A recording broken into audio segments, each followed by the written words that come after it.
Thursday. Kind of a gross split slate day. Not the most exciting slates in the world. But at least we have 5 games and not we didn't have one taken away from us. Which I actually had been excited to play because I knew I was going to have a different take than everybody else was. So regardless of whether I win or lose, it's always fun to have that happen. All right. Boy, for a while last night, my guy Scherzer looked like he was going to be the must play of the night. Yeah. I think he was only 9% in the big one on FanDuel, so I was kind of excited. And then things went a little bit south, and he didn't quite get the quality start. What won the slate on DraftKings last night? I have no idea. Okay, I know it wasn't me. So I had some good scores, but or some scores that normally would be good that didn't even cash. So I just was like. I had all these Dodgers start to run it up in like the first inning and stuff like that. And second inning, I'm like, dude, I'm killing it. And then who did I have my pitcher? I had Talia. I'm gonna go later. Oh, I had the idiot. I had the BB. That's who I had. Oh, I played BB Talia with all the Dodgers. Yeah. Dodgers did fine, but yeah, you need to do a little. You need to do a little bit better. I mean, I obviously Burns was the idea. Burns, yeah. All right, so let's pull up your screen and we'll go game by game here and see if we can't figure out something to do here on this. Something to do. All right, so. Well, Strider strikes people out. We can play him.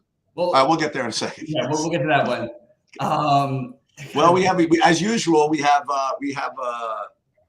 Barrios in discussion. And you're the Barrios whisperer, I suppose. You like him? You like Toronto? You like Houston? You like Valdez? I can't imagine playing Toronto, but again, another short slate. Now again, you see the White Sox here, White Sox Yankees on the board, but it says it right here on the front on the top that it's the second hand of the double header, and that the players will not accrue fantasy points. So why put it up in the lobby? This is for people much smarter than I am. That's for sure. Yeah, you're right. It's not. That's so strange, Sheets. So it is only 4 games. This is so confusing. This whole day just feels like almost just those types of days that we're either going to just win it all or end up playing like 5 guys in games that aren't playing. And I am probably going to be around for live because it just depends on what I have to do with my getting the wisdom teeth out. But how many games do you think we'll even have? I mean, it's like there's going to be 4, right? Like it looks that way. I think hopefully we get 4 until we get some weird news in Atlanta. All right, so let's start with So I'm not getting any Valdez, at least first. He would not be the person that I would play. Why don't you talk about him and why don't you talk about Barrios?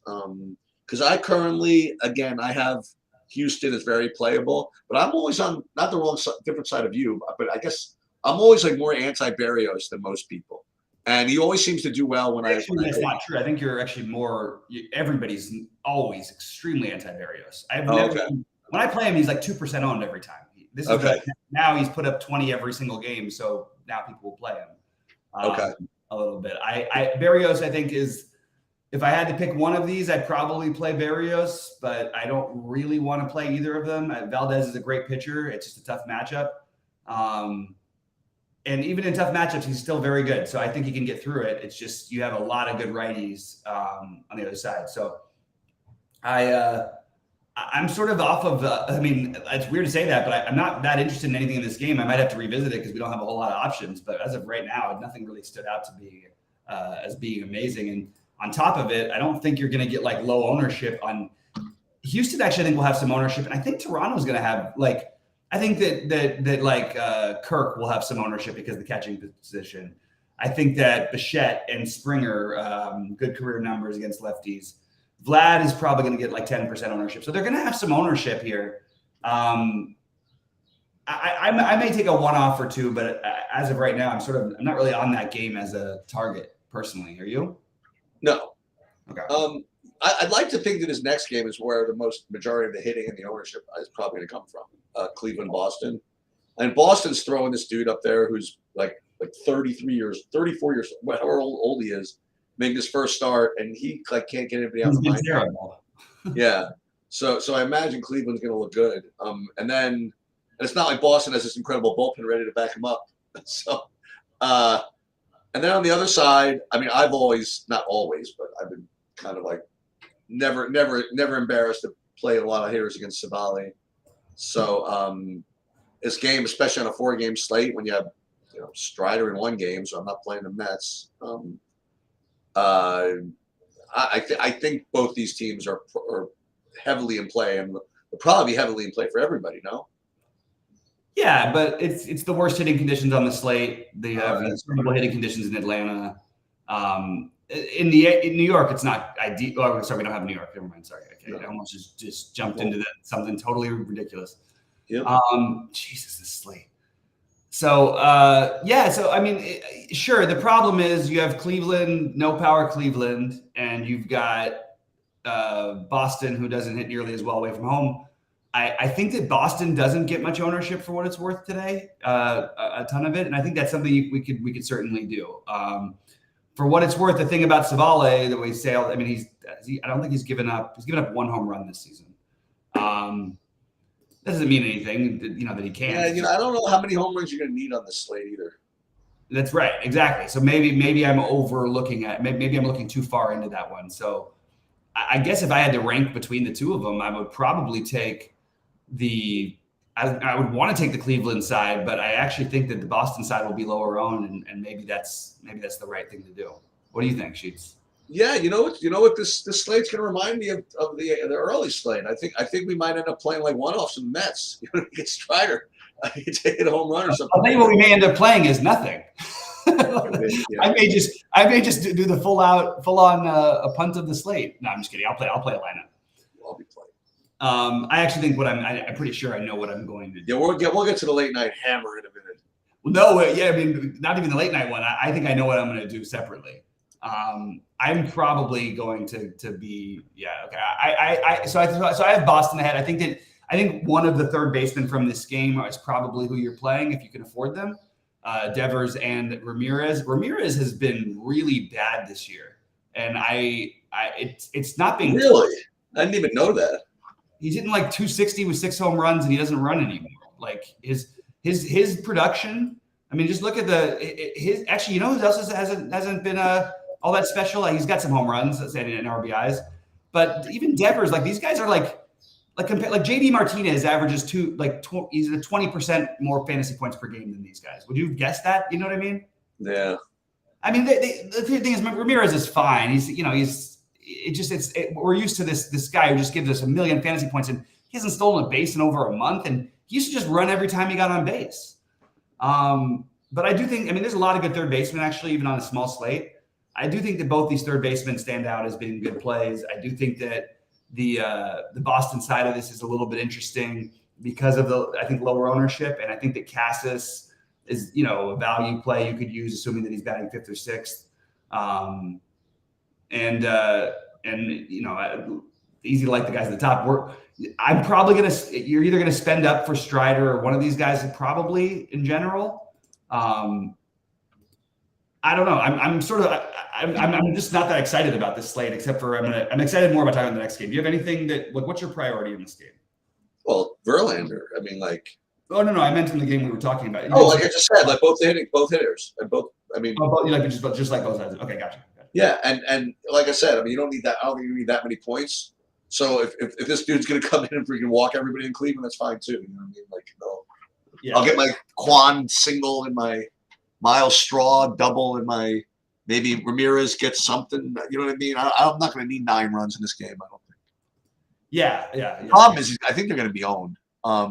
So I think you might be right. Maybe Boston is a better. So I'll probably end up playing both. Yeah.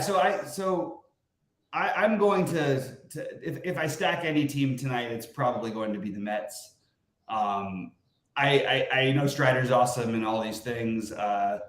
He has started getting a little walk happy, and he started giving up a lot more power recently, which probably is a good sign for his development as a pitcher. I thought he was striking out too many hitters, and that he wasn't, because of that, he wasn't able to carry himself further into games. But I think that they're, and then look, it's not, on top of everything else, you have no Pete Alonso most likely because thanks a ton for that, by the way. Yeah, great. He was in my big lineup, and everybody else was killing it. And then I see the D to D in my freaking DraftKings thing. I had it worse. I was looking at it, and I saw the 3-hitter somebody get on. Next thing I look at my phone, and they scored 2 runs. I'm like, oh, he hit a home run. No. Tommy Pham came in for him, hit a home run. That was a little tilting.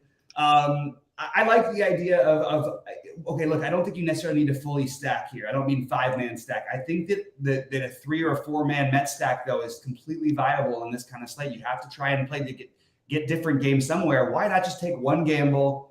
And that's probably going to be my strategy tonight, is to get 3 of these Mets in. Probably going to be Marte, Beatty, and Vogelbach. Oh, Vogelbach, 2,400. Let's go. Maybe McNeil. Maybe Lindor. I don't know which ones yet for sure. And if Alonso plays, it'll be Alonso. But I like the idea of playing 3 of these Mets to try to get different. What do you think about that, Sheets? They're cheap. And on a 4-game slate, you don't have to talk me into it. I mean, Strider's going to be the most popular pitcher on the slate, so I have no problem.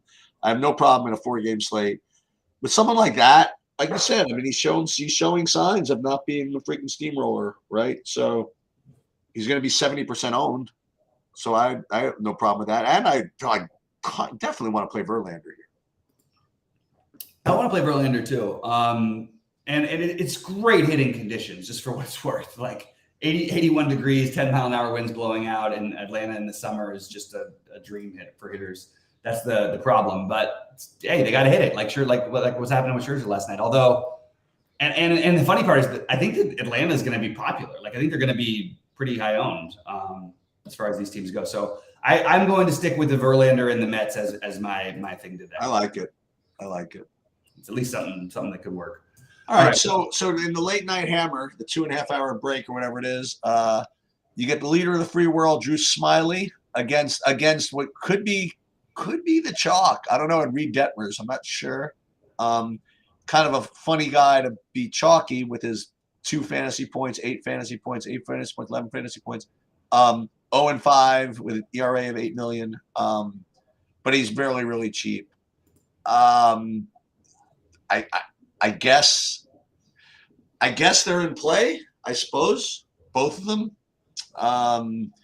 As far as hitting goes, yeah, I think both hitting teams are in play too. I mean, I don't know. It's a messed up slate. It's a messed up slate for sure. I would go with. I actually think Smiley is a very reasonable play here, and I think he's going to get low ownership, but. Maybe it's overly creative, and he's had 2 bad starts, but he was kind of cruising there for most of the season. He's actually been solid enough, and the Angels are a little. I mean, look at it. Just look at his numbers on the year. Smiley's actually having a pretty damn good season, and Detmers is cheap, and even with his lousy numbers, his average number is decent enough because he does have some ceiling-ish games. I don't mind either of these pitchers as SP2s. And I think that I'm probably going to go with Smiley because of the low ownership. And I am probably going to be stacking up the Cubbies a little bit. Well, look, I mean, if you're playing the Mets, that means you're not playing Strider, right? So if you're not playing Strider, I'm not playing the Boston or Cleveland guys. So it's really between, well, you play Verlander, and then you have your choice between attacking the Houston bats in Toronto, the Toronto bats in Toronto, or this game. And maybe this game is just, this is just the pitchers you have to pick from. Mm-hmm. Yeah. And you got your guy Joe Adele back on the lineup. Oh no, I was totally going to tell you that. Oh my, I can't believe that. As I wrote that down when I was home, and I'm like, I do not forget Joe Adele. And now I forgot him. Yeah, he's back. He's been killing it in the minors. He's 2,500, and I'll play him against my pitcher. that works for me. Yeah, that makes sense. If you're not playing, I do think that like Wisdom and Morel, like these guys they're just going to get a low owned Cub stack, and the bottom of the stack is like more appealing than the top of it is, which is just kind of funny. So I'm in on the complete bottom with Morel. I just want to get weird on this one. So I'm going to end up with Cubs, Mets, and probably like a Toronto. No, I'll probably have some one-offs from the Boston-Cleveland game, or maybe from Toronto. But I tell you what, man, it's not a beautiful slate. It's one I would just suggest getting weird with and feeling comfortable getting weird. Cubs, yeah, either the Cubs or the Angels. You can play Trout easily on this slate too. Mm-hmm. Trout can be really popular, I think. Trout, yeah, I think that I think you're right, and I think that the Angels end up the most owned team. Yeah, You think so? I think so. I think that's why Smiley is showing up as the. And I think they're gonna. Well, the thing is, if they bet Joe Adele like first, I mean, he'll be like a huge draw. Yeah. They'll bat him ninth, I think. So. Yeah. Let's see. So if I try to mix these guys in, who do I? That's the thing is like it is weird. I'm trying to figure out the Cubs that I want to play. Amaya or Gomes. Okay, I can play Gomes, Suzuki, Morel. Let's try that. Maybe we should just go back to Berrios and play him. Maybe we should just play Verlander and Berrios, fade Strider, and then play Mets and somebody from Angels and Cubs. Okay. Do that. I mean, my lineup is going to be so bizarre and wonky tonight. It's just going to make no sense to most people, I think. The bottom of the Cubs order. It's just so weird. Nico Horner 5K, like a champion. Yeah, of course. You gotta play Nico. How do you play Nico Horner at 5K? Have Suzuki. Suzuki it is for me. Yeah, I think that's what I'm gonna do is some Boston, New York, and Chicago is where I'm at right now, at least as of this time of the day. I don't know where I end up, but that's what I'm probably gonna do. How about you get is Zach Collins, does he play? Zach Collins. I don't see, he hasn't played yet this season. No. For who? I don't even know who that is. Like for Cleveland. For Cleveland, right? Yeah, I'm just trying to find something. Yeah. Catcher. You have such a funny process. You still go the old way. You're the only person I know who does this. What do you mean? You look through on the site rather than looking through on like all of the projection sites that you have. Yeah, no, I look right here. Well, I do have the projections on my other monitor. Yeah. But no, yeah, this is how I build like right on here. Yeah. So this would be the old 3-2-2. The old 3 Mets, 3 Cubs, 2 Angels with Verlander Berrios, leaving 600 on the table. There we go. That sounds like something. Everybody's gonna have this, right? I got the 4-2-1-1 with the Cubs. I only ended up using 2 Mets, and then meanwhile, no catcher that I put in here actually plays. So I got to find a catcher who's actually going to play. You want me to tell you who's playing? Who's probably projected to play? Just to maybe Alvarez. He's going to play, right? Alvarez. Oh yeah, Alvarez. Alvarez should play, but I wouldn't pay $3,500 for that. Seems like he's got 9 home runs. No, he's got power for sure, but like if I'm going to play Mets, I want to play just play the best priced featured one. So who do you want to play a catcher? Just give me the catcher. Gomes or either Gomes. Yeah, Gomes. Gomes or Amaya. The best part about Gomes in this lineup, and now I leave 1,200 on the table. Yeah. Gotta love this. And oddly, Kirk may end up being the most popular catcher or one of them, and he's facing the second best pitcher on the slate. Wait, who did you say? What was Morel's price? 4,600. Yeah. Yeah, there we go. For the 9-hitter. Well, of course. Where else would you bat a guy like that? Yeah. All right. Well, it's not the best DFS day. We know that. We can hang out and watch some golf. I'm gonna get my kid and hopefully get him some ice cream and stuff to get over the wisdom teeth removal. And you just put it out in the universe. What? You just did it. What did I say? Patrick Wisdom. Oh my God! How did I just put it out there? You're right. You're 100% right, Sheets. And of course, how could I not play Wisdom on Wisdom Teeth? Not only that, but he has to go to the dentist, right? Yeah. At the. How do you not play Smiley? You know what I mean? Like these are the things. Let's go. This is the important stuff. These are the things that you know.